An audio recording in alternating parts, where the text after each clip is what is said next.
4 days కు ముందు 3 బాక్సులు దొరికాయి. ఒకటి పోలీస్ స్టేషన్ ముందు, ఇంకోటి టీకానగర్ పాల్బోట్ దగ్గర, మూడోది కొలతూరు మార్కెట్లో. ఈ మూడిట్లోనూ కామన్ గా ఉన్నది ఈ మాస్క్ మాత్రమే.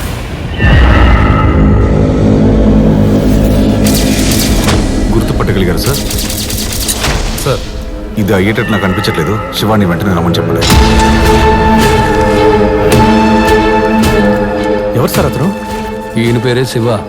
ఎంత దారుణమైన ముఖాన్ని కూడా అలా అక్యూట్గా గీసే ఫేషియల్ రీకన్స్ట్రక్షన్ ఆర్టిస్ట్. అది మాత్రమే కాదు, సాల్వ్ చేయలేని కేసులను కూడా క్రైమ్ స్టోరీ రాసిచ్చే రైటరు. శివ రాసిచ్చే రిపోర్ట్లన్నీ నిజానికి దగ్గరగా ఉంటాయి.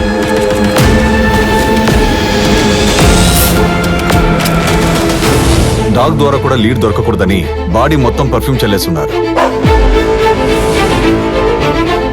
నువ్వు గీసిందే. ఈ అమ్మాయి ముఖం ఏ మిస్సింగ్ కేసు ఫైల్లోనూ ఇంతవరకు మ్యాచే కాలేదు. ఒకవేళ కంప్లైంటే రాని కేసు అయి ఉండొచ్చు కదా సార్.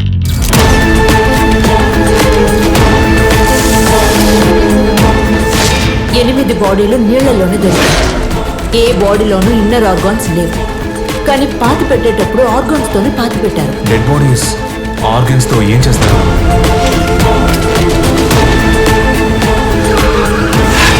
క్రైమ్ సీన్ రాసి ఇవ్వడంతో ఆపేయండికో. చేతులు సెపరేట్ గా, కాళ్ళు సెపరేట్ గా దొరికాయి. మనకి ఇది అవసరం మాకో. రాజేంద్రన్ సార్ నన్ను హెల్ప్ అడగకపోయినా ఈ కేసులో నేను ఉండేవాడిని.